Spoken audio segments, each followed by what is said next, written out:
As the group stage begins, I'm starting to feel that itch for League of Legends that always comes around Worlds time. So I decided to reminisce and take a look back at the greatest best of 5 series of all time. SKT versus ROX Tigers in 2016. This was a pretty crazy year for League. Every region actually looked competitive. Even NA looked promising. TSM had just swept North America in pretty convincing fashion. Faker was going on in interviews saying TSM was one of the strongest opponents at the tournament. Now we remember 2016 as the year Doublet forgot he was playing an AD carry and that a strong gust of wind is lethal. So, also C9 wasn't too far behind them, taking them to Game 5 in the finals, only for Jensen to Riley Reid Game 5. Cause he choked? No? Alright. CLG was also there. They played Aurelion Sol, and apparently no one at the tournament even knew this champion was released. They even beat ROX Tigers because Huhi level 1 ganked bot as Aurelion Sol and got first blood. And this is where I knew CLG was going to win this game, because they had a machine gun full of string cheese and ROX was lactose intolerant. The point is, this year was full of memorable moments, and none less memorable than the highest level best of 5 series in the history of League. SKT vs ROX was quite literally a game of inches, where the advantages for each team were razor sharp and clear, and it was just up to the players to make the right decisions in the moment. It was a game of moves and counter moves. First of all, just look at these rosters. For those of you who weren't around back then, these rosters are disgusting. ROX had the best players in the world in every position except one. Mid lane. And look who's sitting across from him. Faker. And this was Faker. Not like now where it's, Faker's good, but his team hasn't figured out how to set up their mice. No. This was 1v9 Faker. This was, I'm winning worlds even if my team is testing the durability of their keyboards with their face Faker. This was a mismatch if there ever was one, and funnily enough, it's what would come to define this series. So starting with game 1 right off the bat, you can tell that the level of play was going to be different. Peanut does blue Gromp into red buff, then repels over Dragon to avoid wards in the tri-bush, which is something only Elise could realistically do then, because, Lee Sin could technically do it too, but his ganks aren't as effective, and back then there was no blast cone, so SKT, however, anticipated this play and warded the river instead, meaning that Elise's pathing now is really awkward, whereas Olaf has just been power farming the entire time. It also means that SKT has a pretty good idea of where Elise will be for the next 2 to 3 minutes, and Elise is left with nothing to do. She can't gank bot, she can't gank mid because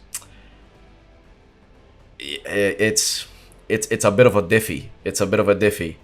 So ROX do the only thing that is available to them, which is gank top. That is the correct play. But because their tempo is just slightly behind, they don't get there before Trundle is level 6, which means they are not killing Trundle. Even if they land Cocoon, they still don't kill him because he has flash up and Duke played it well by not staying away from walls. So now look at their bot side, right? Moves and counter moves. Elise ganks top, Olaf moves into bot and counter jungles everything and wards the absolute shit out of the place. And this vision is what would allow them to contest red buff as it spawns and then push Elise out of her jungle. But what's important is all of this from one ward. This is where the conversation between Sinner comps and Saint comps really takes place, because the Saint comp doesn't really have to do anything. The onus is completely on the Elise to make plays, whereas SKT just have to put one ward down. That's all they have to do. Now, I said that they can't really gank mid lane. Well, that doesn't stop them from trying, and Faker, your teammates need to get paid too, brother. We can't just keep raising your salaries like this. It's insane. But this isn't NA, where the jungler ganks then just sits back and smokes a cigar thinking back on a job well done. No, next time, Orianna has no flash, so what do? They just rush her ass down and use this small victory to start stacking dragons, which is what would keep them in the game, along with the genius call to take Baron when SKT won a recall timer. This game really just came down to the last fight. The Drake being alive and with Baron in 34 seconds, anything could break this game wide open, especially if SKT group up and ROX can find a fight.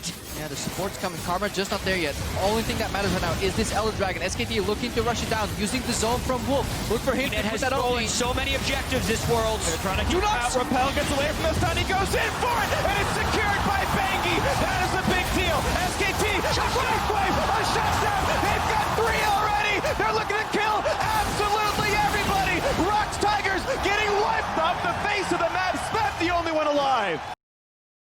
Now, game 2 we started draft, because this was a little bit of a special one.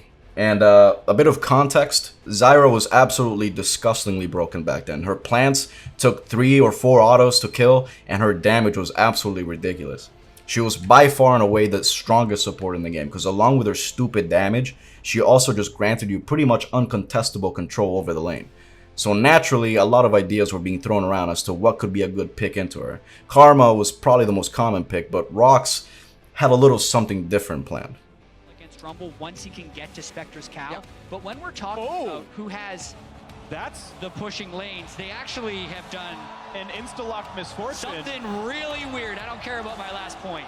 So there are voice comps of this champ select from SKT side showing how they reacted to this pick, and they all were just like, is that a misclick, or are we remaking, or what? Like, who do I report?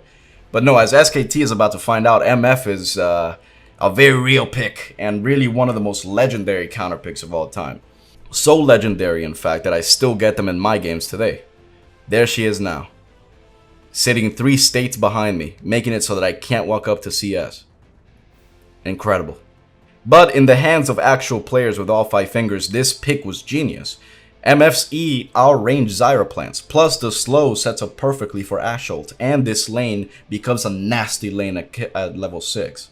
Now that we're in the game, the caliber of Rox is at display once again. What team gets solo killed mid? Their jungler dies at Krugs and then immediately goes, yeah, let's double TP bot to dive and get a double kill. Like, that's what you need to do to move the immovable object. Right here, Prey and Gorilla freeze bots as they're about to hit level 6 to once again guarantee the level 6 play, and it's just easy from there. It's such a simple play, but one that you can easily take for granted considering this was 4 years ago, and players still misplay matchups and wave management today. From here, I want to go straight into game 3, simply because, as I'm sure you can tell, SKT had no idea what to do against MF, and Ashe just had 4 targets she could easily arrow at any time whenever she wanted. So game 3 is where Prey and Gorilla show that they are just absolutely one of the best bot lanes of all time. Prey is so good that he actually just retired instead of going to NA. Like, that's pedigree.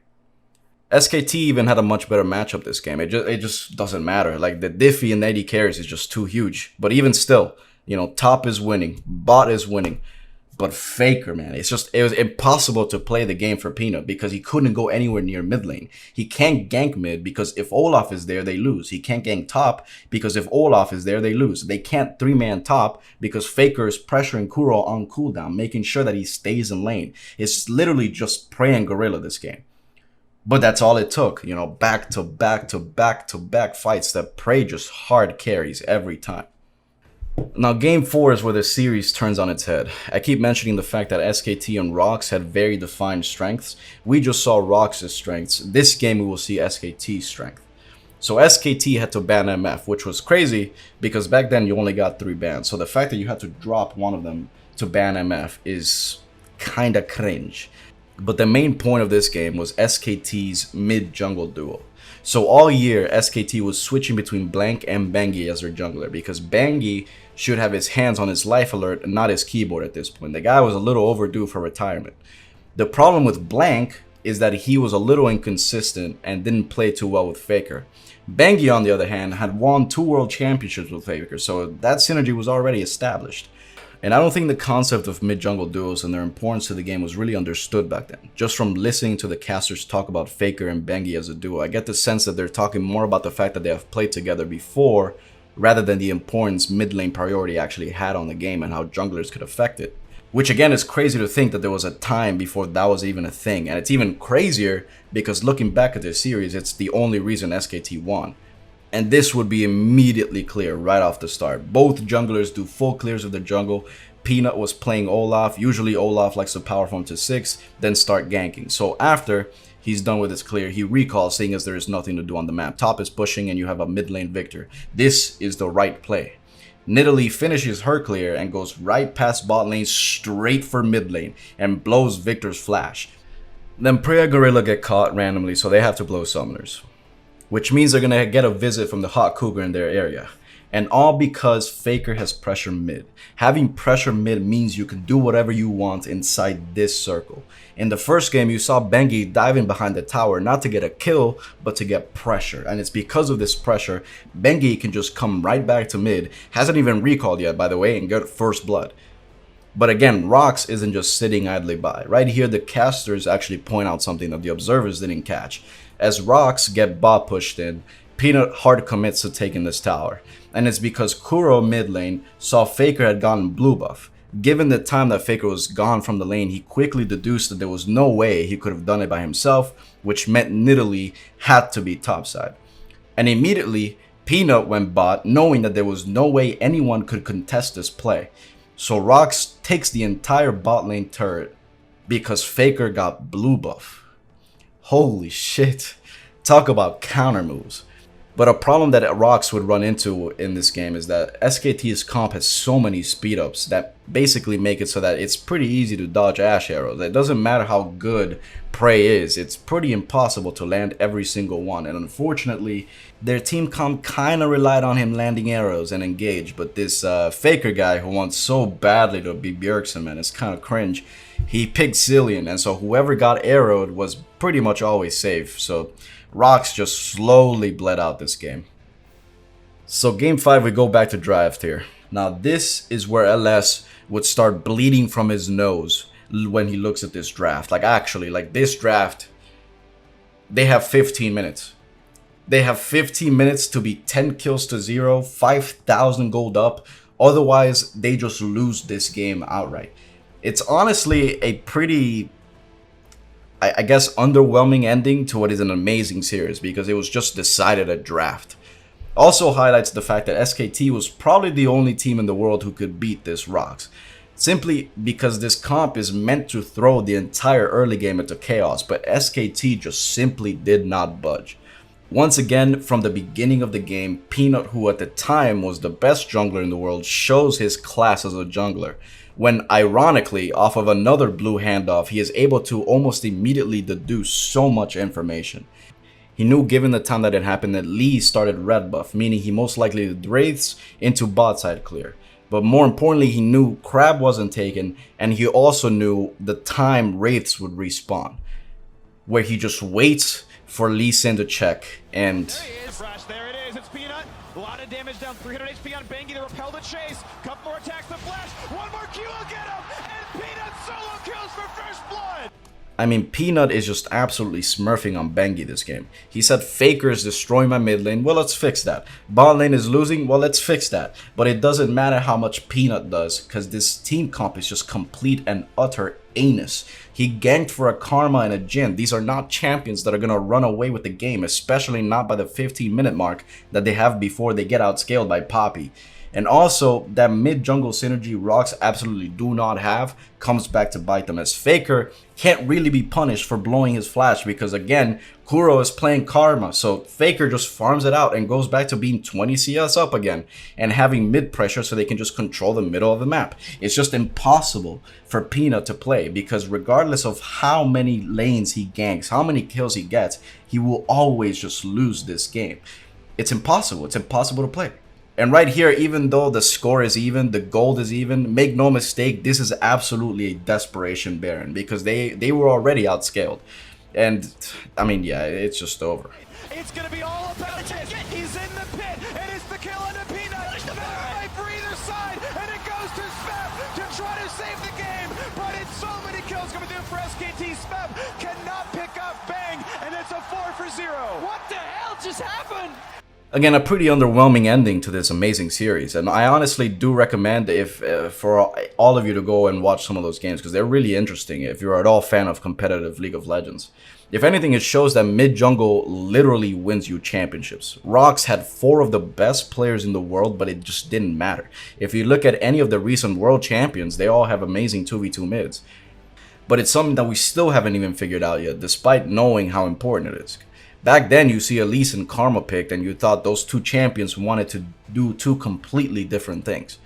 And that was 4 years ago, and it still happens today. Yesterday, TSM picked Zilean and Nidalee in the same game. Like, I understand that's your signature pick, but that just means your jungler is going to get ran over as you get pushed in every wave.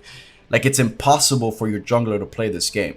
Then you have Broxa, who's all tabbed out of the game and just playing Among Us in the background as his mid lane gets absolutely destroyed. Then there's Santorin, who's doing an unranked to challenger on stage as he watches Solo, who is trying to recreate the training scene from Rocky as he just sprints it down. Then Power of Evil is so inspired by his efforts that he decides to join him too. Hey man, just pass it around.